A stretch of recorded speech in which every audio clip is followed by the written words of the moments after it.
Ibu bapak, saudara-saudari, selamat pagi, salam sehat. Kita bergembira hari ini masih diberi kehidupan dan berkat oleh Tuhan. Maka dari itu, mari kita segarkan hidup rohani kita, batin kita isi dengan kasih Tuhan. Namun, sebelumnya marilah kita dengarkan firman Tuhan ini. Saudara-saudariku yang dikasihi Tuhan, hari ini Kamis 16 September 2021, peringatan wajib Santo Cornelius, Paus dan Martir, Santo Siprianus, Uskup dan Martir.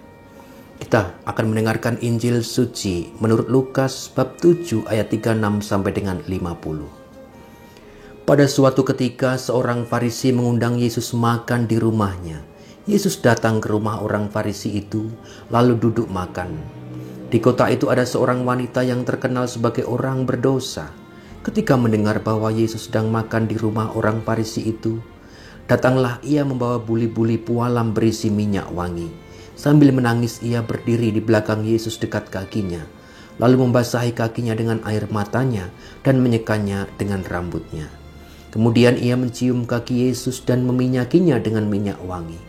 Ketika orang Farisi yang mengundang Yesus melihat hal itu, ia berkata dalam hati, "Seandainya dia ini nabi, mestinya ia tahu siapakah dan orang apakah wanita yang menjamahnya ini.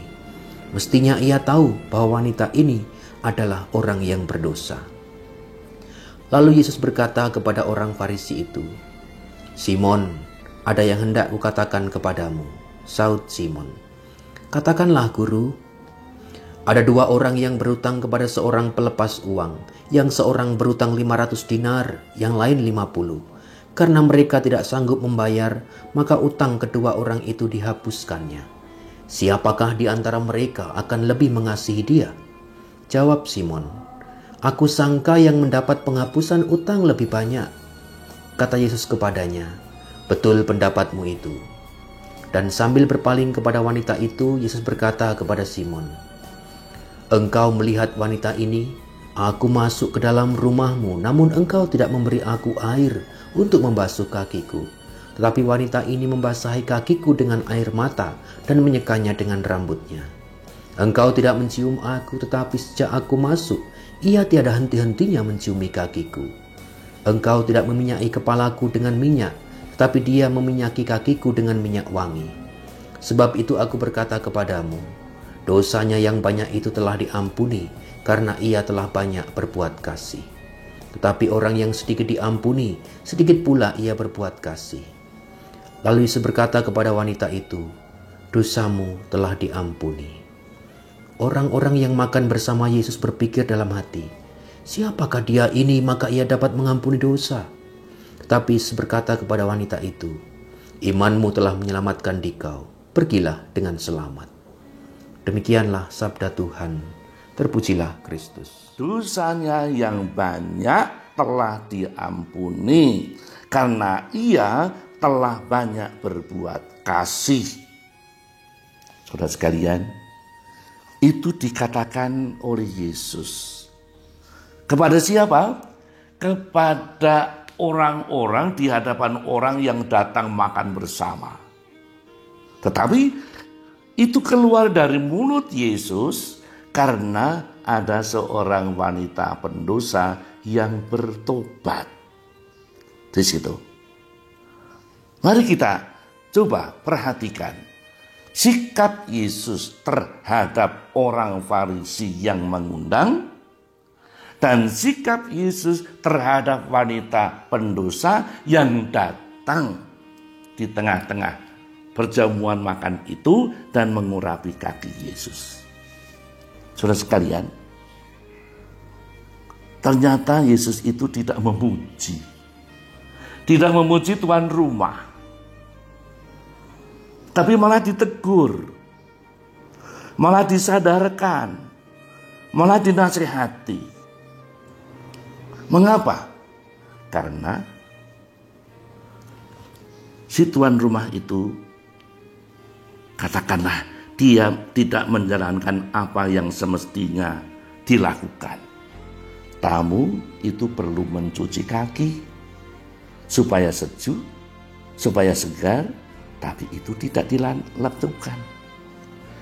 Si tuan rumah tidak menyambut dengan semacam keramah tamahan, dengan suatu kerendahan hati dan sukacita, tetapi malah melihat apa yang kurang baik menurut dia yang dilakukan oleh Yesus.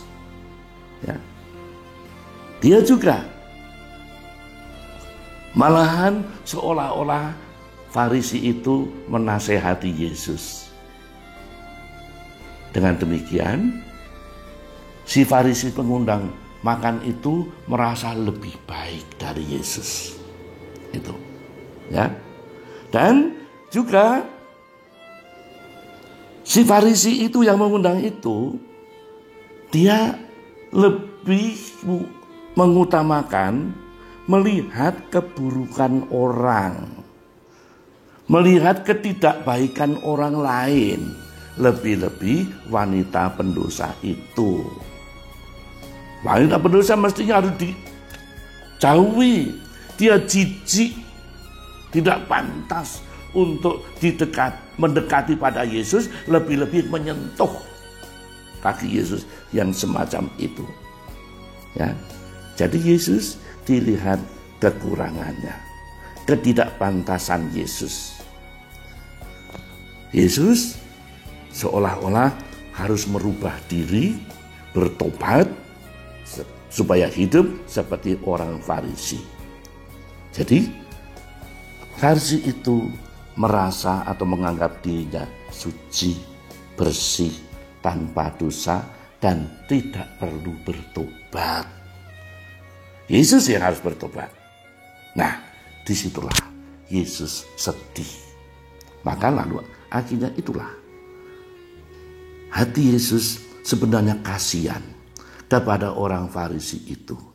Sayang, kamu kok sikapmu macam itu. Kamu merasa diri tidak bertobat, padahal di dalam hatimu penuh dengan kotoran. Kamu sengsara, beda dengan wanita pendosa ini. Ya, di situ. Jadi wanita pendosa itu ditanggapi dengan sukacita oleh Yesus. Diampuni dosanya, diangkat martabatnya, dipulihkan keutuhan pribadinya, yakni dosanya diampuni, hatinya bersih, jiwanya suci. Saudara sekalian, nah, Yesus bergembira karena apa? Karena pertobatan wanita itu. Pertobatan yang mendalam dan radikal. Wanita itu menjadi manusia baru. Tanda bukti penyesalan radikal itu ialah wanita itu tanpa pikir macam-macam, apa kata orang dan sebagainya. Pokoknya aku mau ketemu Yesus, aku mau mengurapi kaki Yesus dan sebagainya. Di situ. Tadi kalau kita lihat, wanita itu membasahi kaki Yesus dengan air matanya. Luar biasa, membasahi kaki Yesus itu biasanya itu dengan air pencuci kaki yang diambil dari sumur atau mata air, tetapi air mata. Itu air mata kesedihan, air mata sungguh-sungguh penyesalan yang mendalam. Menangisi dosa-dosanya. Lalu perempuan itu menyeka dengan rambutnya. Rambut wanita itu katanya mahkota. Ya, banyak dihias ini dan itu, macam-macam bentuknya. Tetapi oleh wanita justru untuk digunakan untuk menyeka kaki Yesus. Jadi Yesus itu sungguh-sungguh diletakkan di atas kepalanya, artinya ditempatkan dalam hidup yang paling dasar. Dia adalah junjungan yang tertinggi. Dia juga mencium kaki Yesus. Tidak biasa. Mencium kening, mencium pipi, itu biasa. Tapi mencium kaki, inilah tanda suatu perendahan diri yang sangat rendah, dan itulah merasa ketidakpantasannya di hadapan Tuhan Yesus. Lalu yang terakhir, wanita itu meminyaki kakinya dengan minyak wangi. Sekarang hidup baru itu maka digunakan untuk apa? Untuk mengharumkan nama Tuhan. Hidup mau setia kepada Yesus, menjalankan yang baik, membuang kebiasaan buruk yang lampau. Dan itulah yang dilakukan oleh wanita pendosa itu. Saudara sekalian, terhadap pendosa yang bertobat, Yesus begitu bangga, bahagia, sukacita. Karena pernah Yesus sendiri mengatakan dalam Lukas 15 ayat 7, dalam kisah tentang domba yang bilang, ada satu domba yang ditemukan, lalu dipanggil dibawa pulang. Yesus mengatakan kepada murid, akan ada sukacita di surga karena satu orang berdosa yang bertobat. Saudara sekalian, marilah kita sungguh-sungguh mensyukuri rahmat pengampunan yang juga disampaikan kepada kita. Ya, Yesus itu konsekuen dengan sabdanya. Dia datang ke dunia bukan untuk menghakimi, tetapi untuk menyelamatkannya. Kalau untuk menghakimi, tidak ada orang yang lolos. Semuanya pasti dihukum. Tapi untuk menyelamatkannya berarti mengasihi, memulihkan, dan juga membawa orang itu kepada kebahagiaan karena bertobat. Maka mari kita sadari, Yesus mengundang kita untuk bertobat. Pertobatan adalah kasih dan karunia Allah. Yesus menyadarkan kita akan dosa kita. Jangan merasa diri tidak berdosa, atau mungkin malahan sudah bertumpuknya sedemikian dosa kita dan tidak pernah diakukan dalam sakramen pengampunan, lalu menganggap diri, itu biasa, itu tidak dosa. Nah, inilah orang Farisi itu. Lalu pertobatan membawa pengampunan, pembersihan, dan kita menerima kelegaan dari Yesus.